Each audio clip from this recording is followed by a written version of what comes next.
Like many industries in the world, the automotive industry was hit hard by the COVID-19 pandemic. From the factories to the dealerships, every aspect of the automotive industry was affected and had to change things up after 2020. Material shortages, empty sales lots, and everything in between had to shift, pivot, and adapt to the world that the virus made.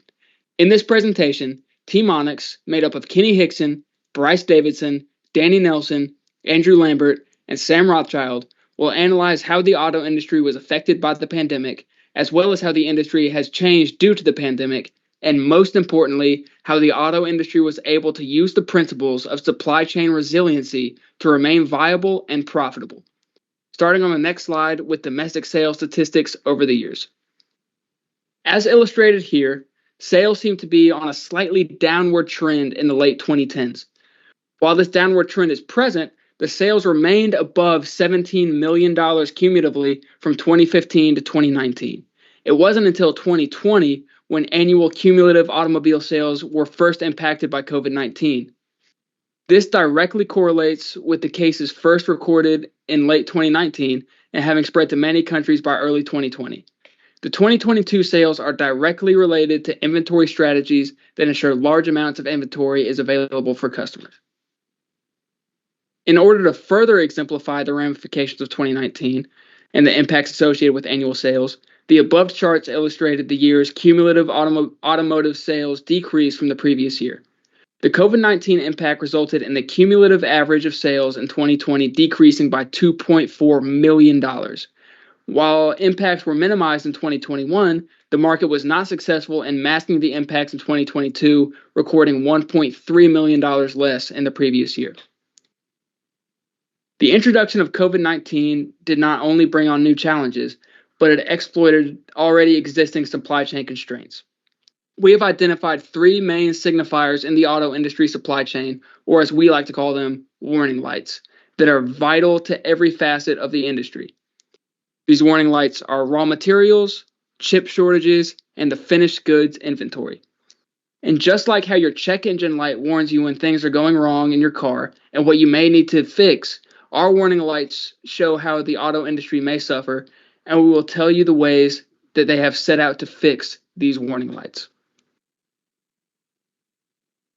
The most basic component of an automobile is the raw materials needed to build the vehicle from start to finish. The inclusion of electric vehicles into automobile manufacturer portfolios has generated an increase in demand for certain raw materials. So we ask, given the recent introduction, what are automobile manufacturers doing to alleviate supply chain constraints? Our next warning light, once again, is chip shortages. What are companies doing to ensure they have a stable supply chain in place to support growing demand for new technology? Automobile manufacturers are not the largest consumer of semiconductors in the world. What strategies are these manufacturers implementing to overcome this? Of course, after the machines are built up, they need to find their way to the consumer. So the manufacturer must ask, which vehicle models do we manufacture? How many of each do we manufacture? And what strategy is being used to manage inventory following the pandemic? Going in depth on our first warning light being raw materials, the aggressive push for net zero initiatives by agencies and lawmakers, along with increased consumer demand for EVs or electric vehicles, has put a strain on raw material sourcing. How did auto manufacturers address it? The first way is through mining investments.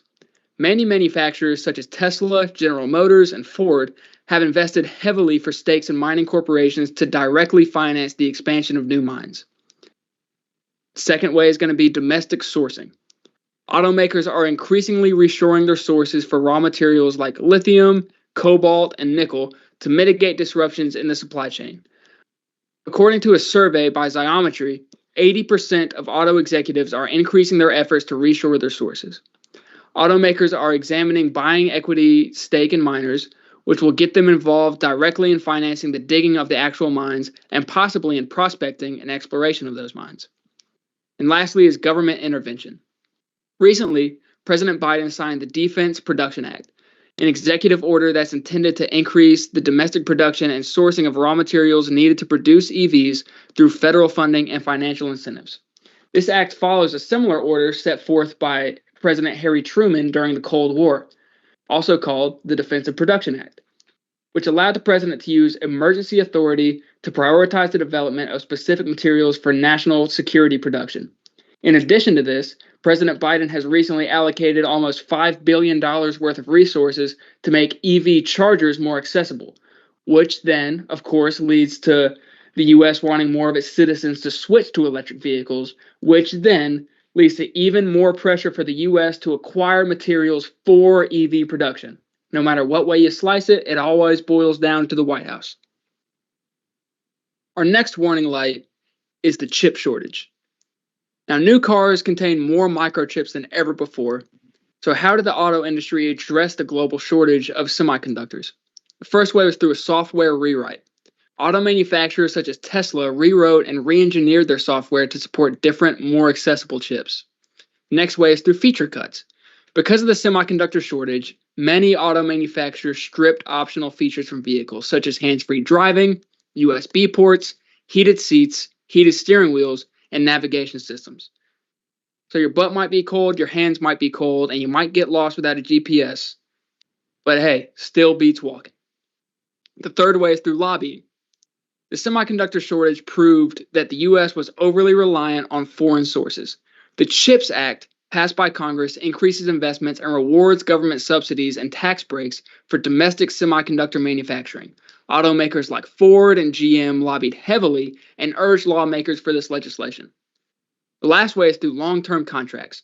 To avoid production halting shortages, auto manufacturers signed long-term contracts with chip makers to secure a set amount of chips exclusively for their brand and for their production to ensure there will be enough just in case of any future supply chain issues. And why is all this happening with the chips? Well, it's estimated that throughout the world, auto manufacturers lost about $210 billion due to the chip shortage. However, on the bright side, a poll published by the Automo blog projects 65% confidence from auto executives that conductors will be on the rise and more accessible going forward.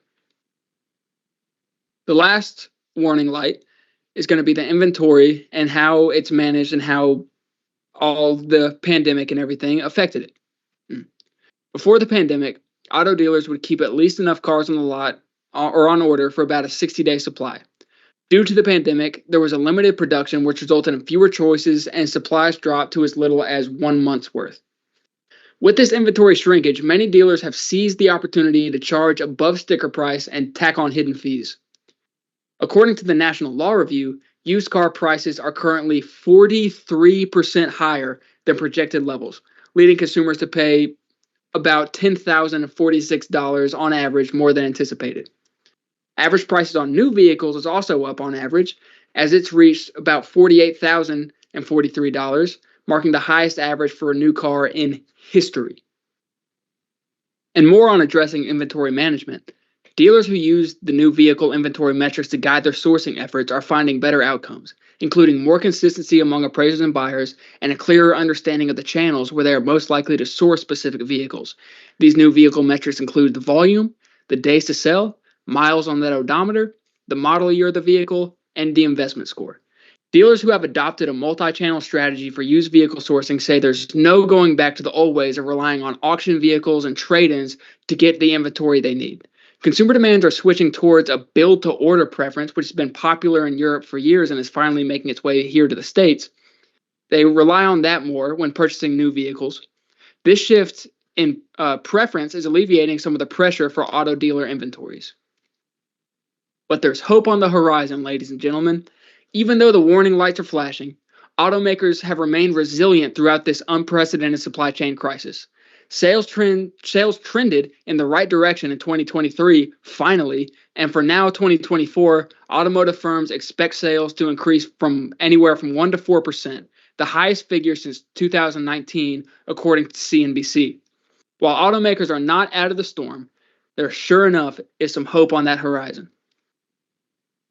And right here is our list of references. Feel free to click these links, go to these websites, read these articles if you want to learn more about these warning lights. Automobiles are just about essential in today's America. Whether you drive a car, you ride the bus every day, or you Uber everywhere, you'd be hard-pressed to go about your day without vehicles. So, of course, the supply chain here must be resilient because if they go away, so does our very way of life. We are Team Onyx. Thank you very much.